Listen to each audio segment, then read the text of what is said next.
Dubai driving டெஸ்ட்டில் 90% பேர் rolling ஷாப்னால தான் ஃபெயில் ஆகுறாங்க. ஏன் நானுமே அதனால தான் ஃபெயில் ஆகுனேன். நான் வண்டியை தான் நல்லா தான் ஓட்டினேன், நேராக ரோட்டுக்கு போனேன், அவங்க சொன்னதெல்லாம் கேட்டேன், அவர் சொன்ன மாதிரி நிப்பாட்டவும் செஞ்சேன்.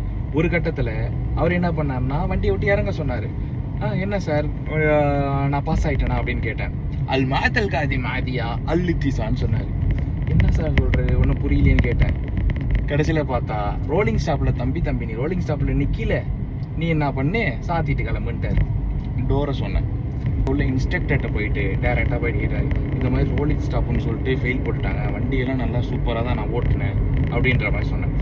போய் பார்த்தா நம்ம ரோட்டில் ஜங்ஷன் இருக்குது பார்த்தீங்களா, ஜங்ஷனில் ஒரு லைன் போட்டிருக்கும். நம்ம வந்துட்டு ஒரு ரோட்டுக்கு வந்துட்டு ரைட்டோ லெஃப்ட்டோ டி ஜங்ஷன் மாதிரி இருக்கிற இடத்துல நம்ம என்னன்னு பார்த்தீங்கன்னா இந்த லைன் இருக்குது பார்த்தீங்களா, இந்த ஜங்ஷனில் வந்துட்டு லெஃப்ட்டு பார்த்தேன் ரைட்டு பார்த்தேன், அப்படியே மூவ் ஆகி போயிட்டே இருந்தேன்.